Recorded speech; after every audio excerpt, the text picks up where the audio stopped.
For all of you going back on the front line, thank you very much. You're deeply appreciated.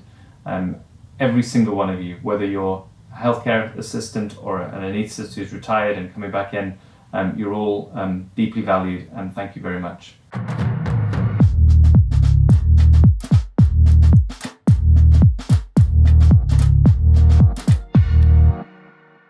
Welcome to the Aesthetics Mastery Show. A pretty weird one today. We are back at home in our home studio because everything is shut down due to this coronavirus. So we've got 3 things we're going to go through today. Mm-hmm. What are they? So the first topic is closing down your aesthetics business. I know most of you guys have done that now, and so we did that today is the first day of nothing face-to-face at Skin Viva. So it's obviously super sad for us, and we want to reflect on that, and we want to tackle kind of practical questions around that.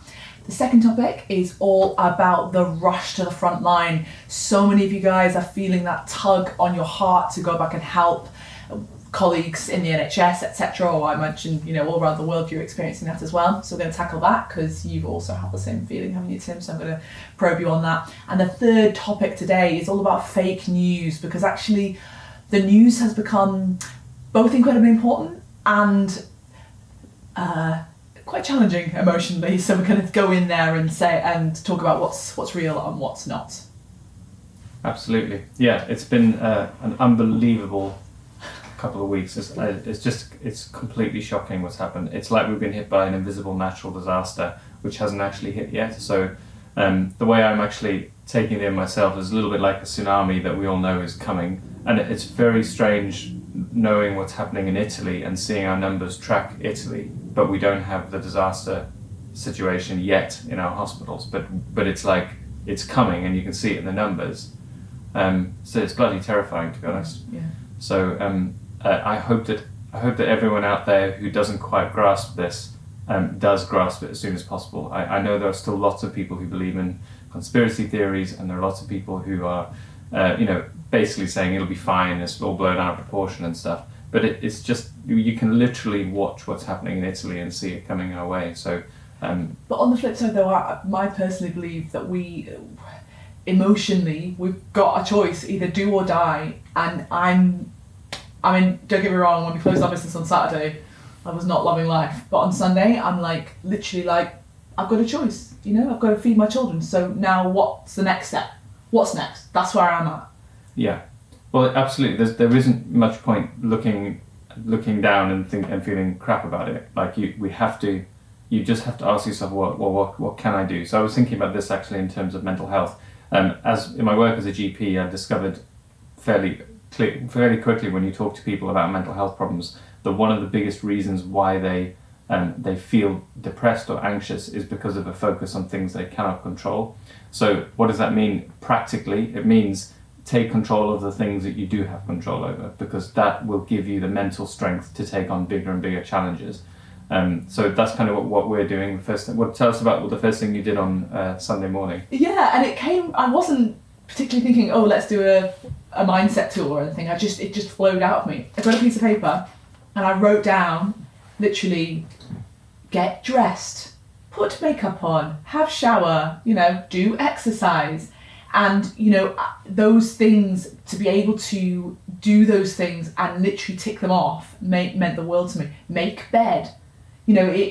Honestly, it makes the world of difference. If you can even just stand up from the sofa if you're feeling rubbish, stand up, ideally go in a power pose, drink a glass of water. These things make such a difference. Mm-hmm. But we'll be doing so much more on mindset, won't we, over the coming weeks, months. Yeah. So we talk about closing our business in a bit more detail. So on Friday night, Boris Johnson announced that the pubs and gyms were to close.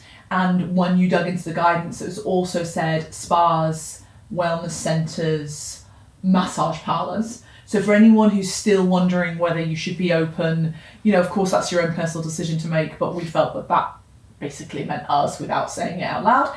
And then on Saturday we had a directors meeting in the morning via Zoom, and then we cascaded the information down. Let's talk a little bit about the process of going into closing a business, because I'm seeing this internal battle going with people all the time, and it was, it's no small thing. I think we should all remember that people closing their businesses down I've seen people say, oh, they're putting profit before people. Most of us are not after profit anymore. If this is survival, like it's everything that you might have worked for the last 10, 12 years in our case that might completely disappear. And you are trying to optimize your decisions to maximize your chance of coming out the other end with anything at all. So I do think we need to be kind to those businesses that haven't shut yet. At the same time, we should encourage them to shut. So there was at least one discussion I had on Facebook with someone where I believe I helped them make the decision, because they were saying, we're going to wipe down our services and all that stuff. And I just basically said, look, I know this is a tough decision. You're trying your best to get through this. You're probably picturing the impact on your family of not having an income, but this is the right time to close. There are a couple of good reasons why, even selfishly, you might want to close. Firstly, the longer people don't take the advice, the longer this is going to go on for. And secondly, there is also the chance that this could get very bad in your neighborhood, and people will remember those businesses who ignored the advice, and you might find yourself on the wrong end of some very, very bad PR. So I do think you should get ahead of it, close down decisively. The more people who do this as possible, the more you encourage other people to do this who are being asked to close down, the shorter this might be, because every single person who catches this illness is passing on to other people. And if you can stop that cycle by closing your business, even for 2 or 3 people, the impact a few weeks down the line can be hundreds of people who aren't sick. So let's be kind to those people, but let's also go on a bit of a social media drive to actually encourage them to shut, empathizing that it's difficult, but it's the right thing to do. For example, and no one knows the position that anyone else is in. So, for example, we have 33 staff, and so we also had, of course, to bear that in mind. So it's incredibly hard. Yeah, and many of our staff were like, let's keep going. We're trying our best. Let's go. And of course they are, because it's also worth remembering that if you're not in the health system, you don't actually have anything else to do. Like I'm in a lucky position in some ways, in that I can go back to general practice. I can earn a living. Other people are not in that position. So we do need to understand that this is from the point of view of aesthetics practitioners. If you're working part in the NHS and part not, in some ways this is going to impact you less, even if your business is lost, than those people who are facing losing their job and being left in the middle of a recession, because that's almost certainly what we're going to get at the end of this, trying to look for work. So it's a big thing, and we need to bring kindness while also encouraging people to make the right decision.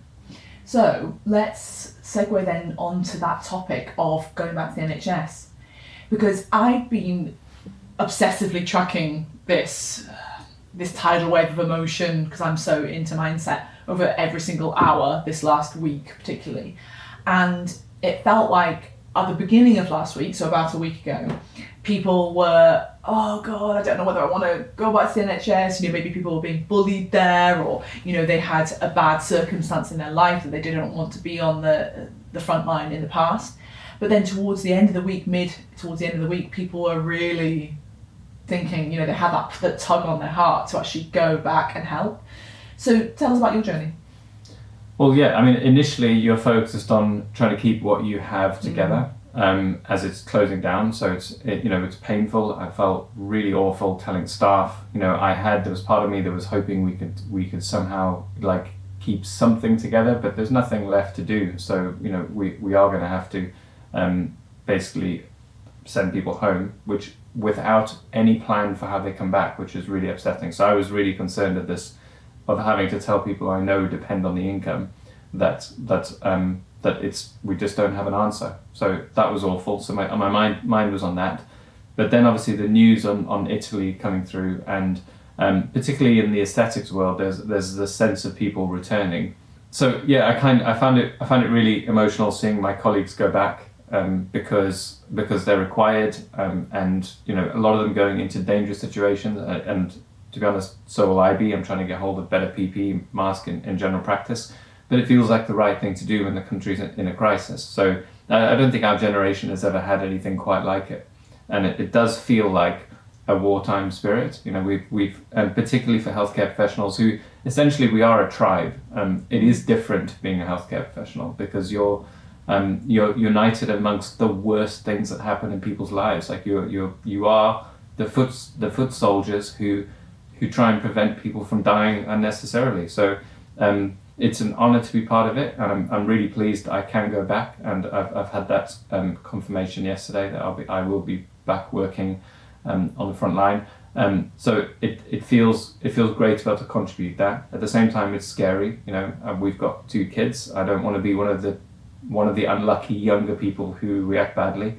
So I'm going to try and take as many precautions as I can. We all have that battle of like personal fear versus looking after ourselves and our family versus contributing to the community. But what an amazing thing to see so many practitioners go back. And there are many of them who have shut up and volunteered their services pretty much the same day. That's what I did. And I think it's a beautiful thing, and everyone who's doing this should be really, really proud. I think it's amazing that we get to it. I saw the Avengers sign come up, and it was a bit like that, Avengers Assemble. Because we're all in the background doing our aesthetic stuff, but we've now been grounded in something which is fundamental, which is life and death. I think beauty is a really beautiful thing. Like, I think bringing beauty to the world, making people feel better is so valuable. But there is a deeper human need, which is just to survive, and that we can go back to contributing to that is a good thing. So let's briefly turn to the third topic, which is around fake news, corona fake news. And from my perspective, the news is something that of course helps us, but can totally hinder us. Even setting aside fake news, it can be just very hard on the emotions. Where are you at with news? Well, I certainly learned a lesson on fake news, because I fell for a little rumour that was being spread. It was essentially a photograph of one of our colleagues who is actually very ill in hospital with coronavirus, Arima. She's a nurse, and someone posted onto the local support group in that part of the country that she had died. And then very quickly this has spread around our community, because we're all devastated to hear that. But it turns out that's not true, and she's actually, hopefully, but it's very hard to find out what the real facts are, but hopefully more on the positive side, although we don't know for sure. But this gets spread around, and then people who know these people get that horrible shock of, my friend has died, and my colleague has died, and it's not true. And I don't know why these things happen. I don't know if it's just simply a rumor, or if it's someone who's like, oh, I wonder if I can go viral and spread some news. I don't know. I really hope it's not people being, because a little bit like what happened with me, I got it through a colleague support network. So a group that I trusted shared it. I almost assumed that they knew her, or she was, maybe they worked with her, because everyone was reacting as if it was true. So I shared it, and then thankfully the rumors weren't true. So, but there are a few other things going on as well, which I've noticed, which is there's certainly one Daily Mail article where, and we were going over it again this morning, and I hope someone screenshotted it, because I think it may have been edited, but it's supposedly from this anonymous doctor who's writing about his experiences, and it's very emotional. They're saying, he's talking about how he can see the fear in the patient's eyes, and all his colleagues are panicking, and it's not actually how most doctors talk about these situations. I mean, the honest truth is, it's actually quite amazing how people in this situation deal with emergencies. I mean, it's very stressful. No one likes it, but what you'll see is a team usually pulling together efficiently, doing what needs to be done. You see them looking stressed, but it's not. You will very seldom see a team panicking. It does happen, but I don't feel like this is necessarily yet. I think that maybe in 2 weeks' time we'll be in a whole worse situation. Hopefully not. But it just, everyone reading it who's in the know is like, this doesn't sound like how a doctor would describe it. And in fact, there was a part of it where he's talking about his pager going off, which is not really what doctors tend to call them these days, your bleep, or and then he talks about a respiratory arrest and having to do cardiopulmonary resuscitation, and it doesn't quite match. Like, yes, respiratory arrests do lead to cardiac arrest, but there are just lots of things where you're thinking, this does not sound like an experienced doctor writing this. This sounds like someone trying to imitate an experienced doctor. Now, I really hope, I hope there isn't a doctor behind that now that I've said that.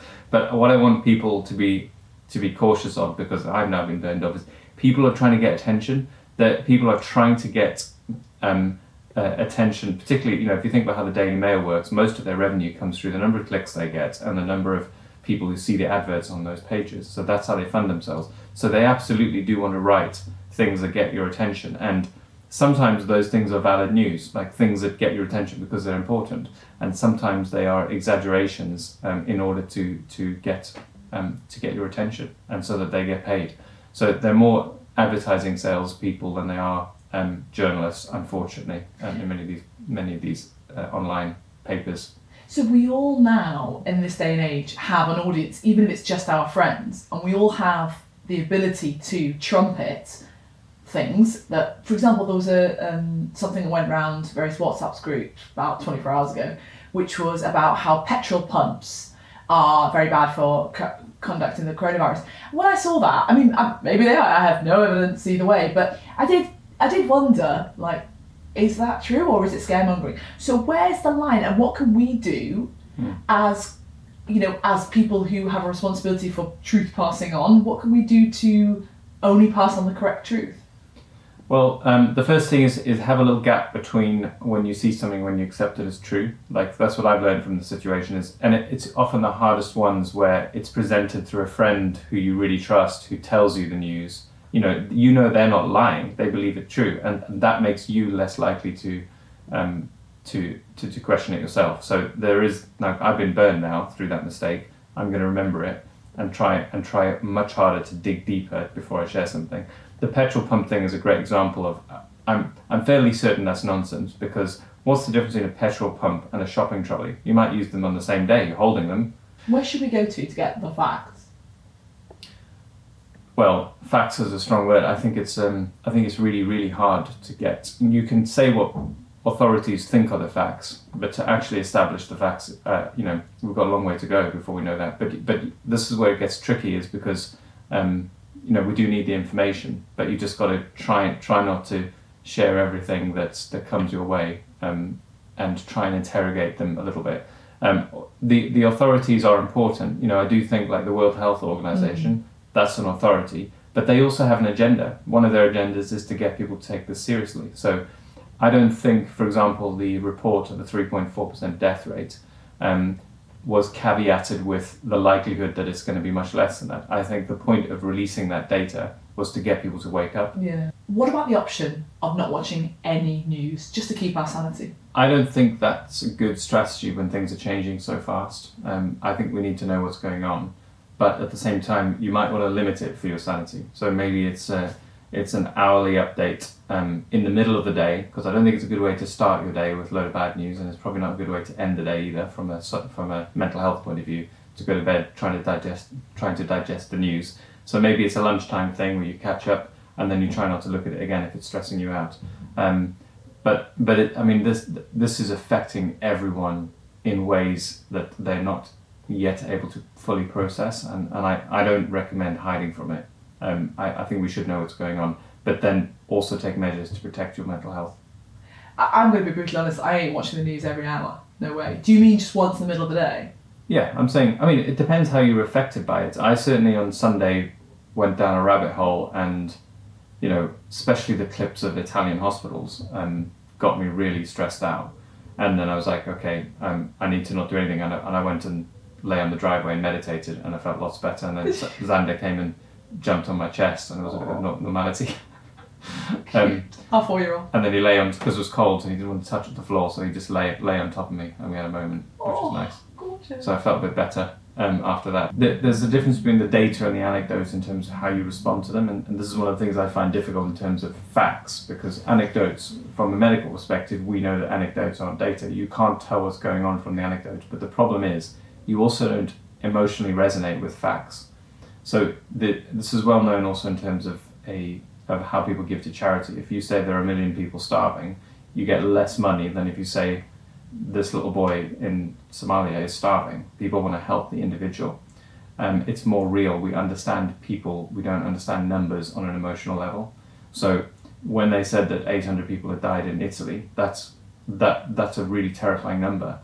For some reason, me seeing the ITU department with people rushing about and people on ventilators, that hit me more than the number about the reality, because you can see it's chaos. And that wasn't even an ITU department, actually. That was just a normal ward that looked like an ITU department. That reality wakes me up on an emotional level to what the situation really is. Now, obviously, it's not complete reality, because maybe, who knows, maybe next door they're all having cups of tea and they're chilling out. You're never getting the full component of it. But the anecdotes, the stories, individual stories, I think they work on an emotional level which the facts don't. And there's something about understanding it on that level too, as well as understanding the facts. Mm-hmm. I think it's, as ever in life, it's a balance. It's about understanding a reality, but being in a position to be able to do something about that reality. Because I think we're all on or close to an edge, and many more news reports might just tip us over the edge where we are basically not functioning and we are having mental breakdowns, etc. So for me, it's about seeing the facts, seeing the anecdotes, understanding them, taking them in, but not allowing it to penetrate us to the point where we're useless. So, some pretty dark things that we're facing at the moment, but I also want to say that spring always comes from these things. It doesn't matter how dark things get, we are going to come out the other side of it, and life will return to something like what we remember it to be, with some lessons learned. I actually think we'll probably all come out of it slightly better people, maybe a little bit more well-rounded.